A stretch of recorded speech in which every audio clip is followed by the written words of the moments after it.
Good evening, it's 8 o'clock. The top headlines tonight. Well, the big revelations. Congress leader Rahul Gandhi and 2 ministers are in a phone spying list revealed by 17 media organizations. Also, the new IT Minister and earlier Parliamentary Affairs Minister, current Minister Prashant Patel, also in list of targets. Smriti Irani and Vasundhara Raje's AIDS numbers are also in list. Also, strategist Prashant Kishor and Mamata Banerjee's nephew there as well. All this in a leaked database of numbers from an Israeli group which employs Pegasus spyware, a political bombshell on the first day of Parliament. The Home Minister says, "Aap chronology samajhiye." This is being done to disrupt Parliament.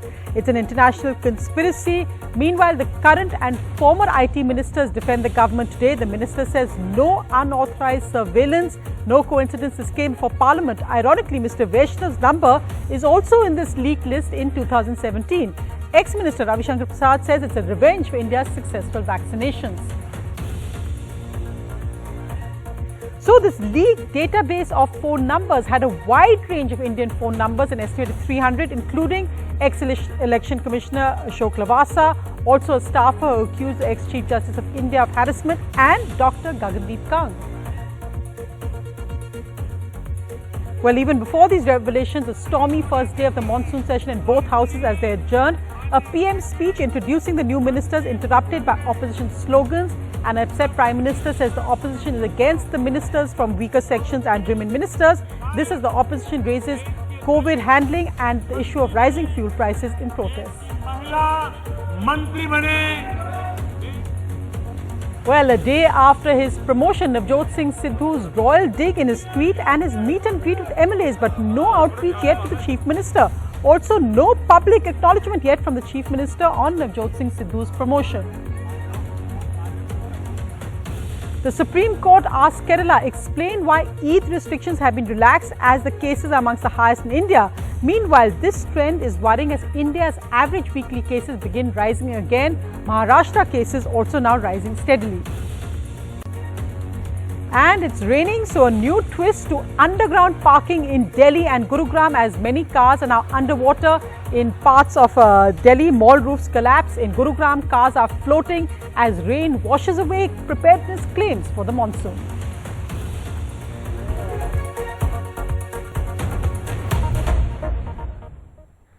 But our lead story tonight is a story breaking across 17 media organizations across the world. This is regarding the Pegasus project, which reveals that in India, a leaked database of numbers apparently being targeted by the Israeli group NSO, which used the highly sophisticated Pegasus spyware.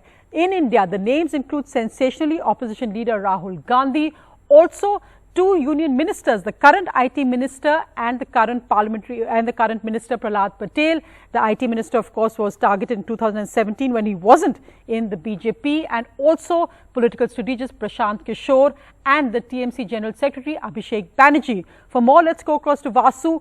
Vasu, put these claims in context. What exactly is the Pegasus project and why is it so damaging that these numbers are there as part of a leaked database of so many numbers internationally? Well, essentially, Sonia, what seems to have happened is a French NGO claims to have received a list of names that they believe were potential targets of clients of NSO Group, which is an Israeli-based spyware firm that produces a software called Pegasus, which is highly invasive. It can compromise your phone in ways that other forms of essentially interception don't. And that's why it's always been at the center of a controversy, at least since 2019. Now, this list has been shared with a number of media outlets across the world. The Indian list is said to comprise of about 1,000 names. Media organizations here in India, like The Wire, working with the Washington Post and so on, have tried to put identities to these names and have come up with this list. Now, as we saw yesterday, we saw names of journalists and activists, but today, with the bombshell political names coming out, it's given the story an entirely new dimension. I think what's also interesting is that while all these media organizations have clarified that simply just having a name on the list doesn't mean that you're necessarily targeted by Pegasus, they did submit some of the data of some of these phones, in the case of India about a dozen phones, to Amnesty International's forensic lab for analysis, which found that in fact these phones were infected with spyware. In the case of Prashant Kishor, for instance, it appears that his phone was infected as recently as this month.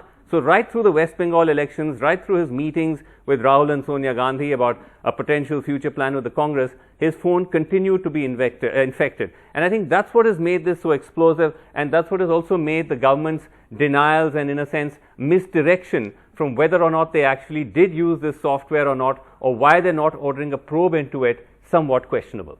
Right, Srinivasan, and the many ministers, including Amit Shah, said this is a conspiracy, and they've linked it with Parliament opening, and the Congress has asked that Amit Shah should actually resign, and they're saying this is treason because it impacts national security. Before we get into all the political reactions, let's just look at what is Pegasus, this spyware, and how does it actually infect your phone, and why is it so dangerous? There is really one word on everybody's mind, and that is Pegasus. But how exactly does it work? Well, it happens very simply in 3 steps. Let's tell you that now. First, Pegasus, like any spyware, will enter through a source. Earlier, these sources were said to be links, suspicious emails, etc. But now with Pegasus, it seems a simple missed call, an iMessage, SMS, WhatsApp, or even a vulnerable app is enough for Pegasus to infect your phone. Once it does infect your phone, it has access. And by access, I mean complete access. Access to SMS, emails, WhatsApp chats, photo gallery, video gallery. Activates your microphone, that means it can hear you all the time. It can activate your camera, that means it can see you all the time. It can even record calls and track your live location with the GPS data. Your browser history also not undisclosed to Pegasus. This is what makes it the most sophisticated spy in the world. And just look at the extensive database of numbers that have been actually leaked. They range from, besides the politicians, also to key aides of Minister Smriti Irani and also of ex-Rajasthan Chief Minister Vasundhara Raje. It also includes a staffer who spoke out against the former Chief Justice of India and an ex-election commissioner, Ashok Lavasa, and many, many other names, including journalists and activists. So the big question remains, who could actually order this? Who could give these names, even these phone numbers, to the Israeli group NSA? Well, the government has come together to defend themselves against these leaks. They haven't actually denied the fact on whether they use the spyware. In fact, ex-Minister Ravi Shankar Prasad said today that 45 countries use Pegasus. Why target India? But what the new IT Minister very strongly said in the House was that no unauthorized surveillance is taking place. Ironically, of course, Mr. Vaishnaw's name is also in that list of leaked phone numbers. But most strongly, who came out today was Union Home Minister Amit Shah in a series of tweets saying, "Aap chronology samajhiye," pointing out this is being done by disruptors for obstructors. The scandal over the alleged Pegasus phone hack just got bigger. First, it was a long list of journalists. Today, it's top political figures and officials. At least 2 numbers used by Rahul Gandhi were part of the alleged Pegasus phone hacking scandal. Rahul sir, let me go inside Parliament right now. We'll discuss it. When it comes to surveillance. Also revealed in the leaked phone number list was the number of Ashwini Vaishnaw, the new IT Minister. These names were reported by The Wire as part of the international group of news publications investigating a long list of leaked numbers, with over 300 reportedly from India. The other high-profile targets include Abhishek Banerjee, Vice President and General Secretary of the Trinamool Congress, also Bengal Chief Minister Mamata Banerjee's nephew, Prashant Kishor, poll strategist in the TMC's campaign and now reportedly in talks with the Congress. Prahlad Patel, leaked list contains numbers of Patel, his wife and 15 close associates. Aides of Smriti Irani and Vasundhara Raje, Ashok Lavasa, then election commissioner, who dissented in giving clean chits to PM Modi and Home Minister Amit Shah for poll code violations. Family members of the Supreme Court employee who accused then CJI Ranjan Gogoi of sexual harassment. It is beyond dispute that the data has nothing to do with surveillance. Barely an hour earlier, Mr. Vaishnaw, as the IT Minister, had defended the government over charges of illegal snooping. It is evident, Honorable Chairman Sir, Speaker Sir, that NSO has also clearly rubbished the claims in the report. A highly sensational story was published by a web portal yesterday night. Many over-the-top allegations have been made around this story. Honorable Speaker Sir, The press reports have appeared a day before the monsoon session of the parliament. This cannot be a coincidence. The media investigations have said the agency which targeted these numbers is unidentified. NSO, which is a maker of the Pegasus hacking program, says it only shells these to vetted governments. Bharatiya Janata party का नाम बदलकर अब भारतीय जासूस party रख देना चाहिए। अमित शाह को एक सेकंड भी क्या अपने पद पर बने रहने का अधिकार है? उन्हें बर्खास्त क्यों नहीं किया जाना चाहिए? क्योंकि ये सब तो उनकी देखरेख में हो रहा है। इस पूरी कहानी में एक एविडेंस नहीं आया है जो भारत सरकार को इससे लिंक करता है। ये सारी कहानी मॉनसून सत्र के एक दिन पहले क्यों खोली गई? 45 से अधिक देश पेगासस का उपयोग कर रहे हैं, जैसा कि एनओसी ने बताया है, तो सिर्फ भारत को ही टारगेट क्यों किया जा रहा है? While Gandhi was targeted around 2018-2019 in the run-up to the last general elections, Vaishnaw was reportedly targeted in 2017 before he joined politics. Prashant Kishor's phone was reportedly targeted in 2018-2019 and as recently as April-June, and even this month on the 13th, the day he met Congress leaders Rahul Gandhi and Priyanka Gandhi in Delhi. With the Union Electronics and Information Technology Minister Ashwini Vaishnaw planning to make a statement in Rajya Sabha on the Pegasus spyware scandal issue on Tuesday, the opposition parties are gearing up to corner the government on this issue and also to demand a joint parliamentary committee probe into this scandal. While NSO Group has called the report full of wrong assumptions and uncorroborated theories, the Israel-based company again emphasized, we sell technology solely to law enforcement and intelligence agencies of vetted governments. NDTV Bureau Report. So the question here, not really about whether the government's using Pegasus, because of course, as you can see, both the current and former IT minister are denying that, but what they are denying is unauthorized surveillance. However, this is likely to disrupt Parliament tomorrow as well, when the first day was extremely stormy too.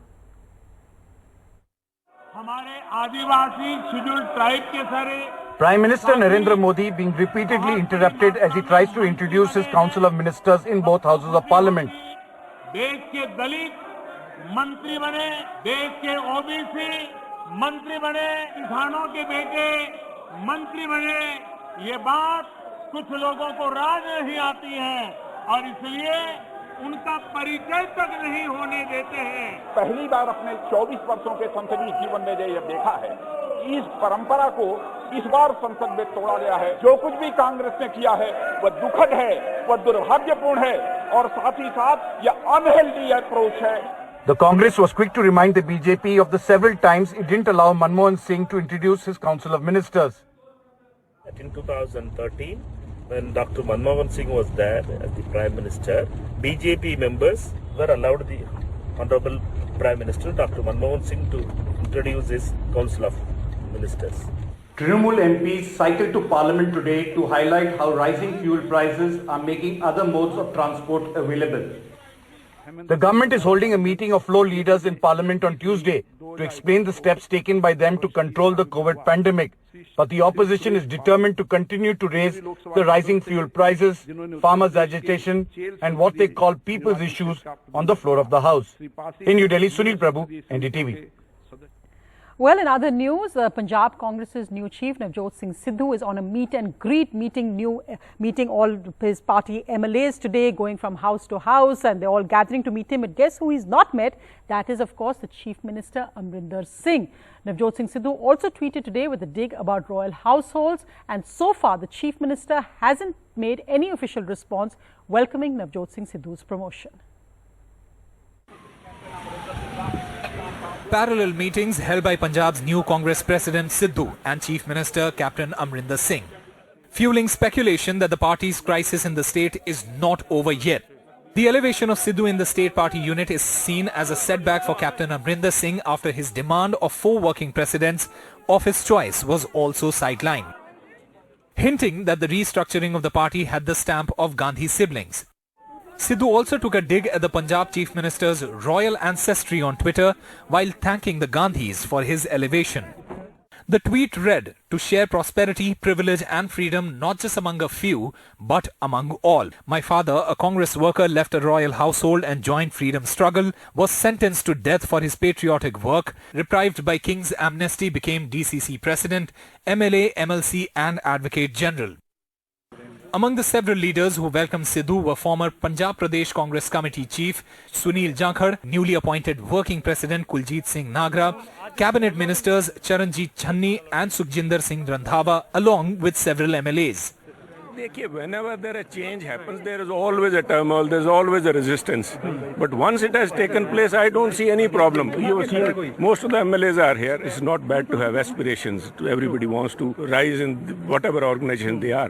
Because it's not a matter of one individual or a personality. राजनीतिक party जब कोई बदलाव लेकर आती है तो public की demand, public की पल्स को देखकर लेकर आती है कि पब्लिक क्या चाहती है। इलेक्शन से पहले उनको उतारकर कैप्टन अमरिंदर सिंह को बनाया गया। मैंने भी रिक्वेस्ट की थी हाईकमांड को कि पब्लिक कैप्टन अमरिंदर सिंह को चाहती है, उनको प्रधान बनाओ। आज पब्लिक नवजोत सिंह सिद्धू को चाहती है। लोगों की पल्स देखकर आज हाईकमांड ने जो फैसला लिया वो सराहनीय है। Sidhu, also in a bid to gather support, met the former Chief Minister Rajinder Kaur Bhattal and Speaker Rana KP Singh. There has been no statement so far from the Chief Minister over the elevation of Mr. Sidhu. With the assembly elections just months away, if the Congress party fails to bring both its chief minister and the state party president to resolve their differences and work together, it will have to suffer damages in the upcoming elections. With colleague Mohammad Ghazali and camera person Ashwini Mehra, I'm Akshay Dongre for NDTV. Well, let's move to the other big story. That's the latest COVID data. And our average daily cases have snapped a 71-day declining trend from the 10th of May. So that means it started rising again, as you can see in this chart. Today, it was 38,550. That's up from 144 from yesterday. Now, that's not much in absolute numbers, but it is a concern that numbers are rising rather than declining as they have been doing in previous weeks. Although parallels are hard to draw, it was exactly 5 months ago on the 19th of February that cases started rising again and rose for 78 days straight in what became the ferocious second wave. However, in what could be a silver lining, the R number or the reproduction number had crossed 1 that day, a sign of infection spreading. That's before the second wave. But currently it's remained static at under 1 for some days, high but not indicating that infection is spreading. Of course, that could change in a matter of days if we let down our guard. And let's just look at states where cases are high.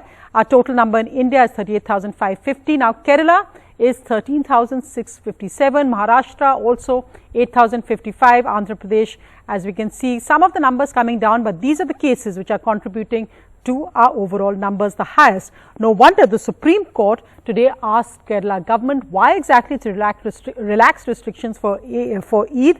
This comes on a petition filed by Kerala resident PKD Nambiar. They've asked the Kerala government to give a response by this evening, and they will decide tomorrow on whether Kerala can actually ease COVID restrictions before Eid on Wednesday.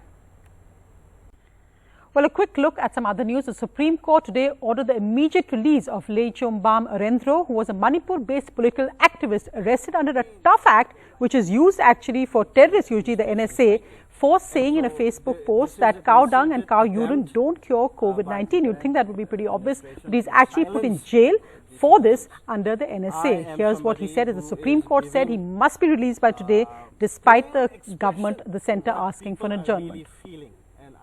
I think what's happening is that this current regime is trying to abuse the executive power, use beyond the constitution, and trying to silence everybody. But I don't think that's going to work. Last one. India is a very strong democracy, and I believe that people will realize and give them a really befitting reply. Well, thank God for the Supreme Court there. But let's just look now at the rain that's finally reached across Delhi and Gurugram. But here it is, new twist to underground parking in Delhi. Look at this car which has actually driven into a road which is sunk, which has just collapsed because of the rain. So what exactly does it say about the quality of our roads? This is being driven by a police constable who luckily is safe, is uninjured, as his car went straight into that collapsed road. Let's just look at how India's smart cities dealt today with the rain.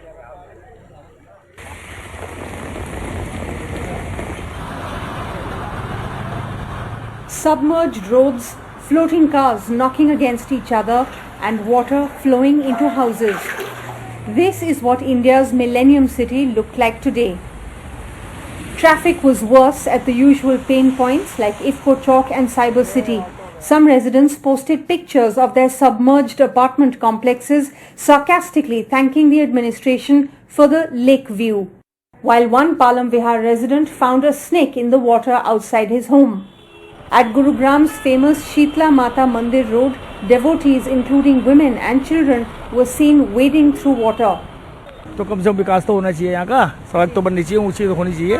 1 घंटे में मतलब यहाँ पे आने में इतना जाम हो रहा है, तब तकलीफ हो रही है, दिक्कत हो रही है। सारी व्यवस्था हमारी लग रही है, सारा प्रशासन लगा हुआ है। जो समस्या कई ऐसी हैं जिनका एक लॉन्ग टर्म सॉल्यूशन है, उनमें हम थोड़ा स्टडी कर रहे हैं। बाकी इस टाइप की समस्या हमने काफी हद तक सोल्व कर ली है। Delhi was only marginally better after it recorded incessant overnight rain. A 25-year-old drowned in Delhi while recording a video at an underpass in Prahladpur. Delhi recorded 70 mm rainfall in 24 hours, while Gurugram recorded 40 mm rainfall in the same period. IMD has predicted heavy rain for parts of Delhi and Gurgaon tomorrow as well. But with roads already submerged like this, things are only set to get tougher for the general public. With Chanakshi Chakravarti in New Delhi and camera person Mohammad Mursalin in Gurgaon, this is Sukirti Dwivedi for NDTV.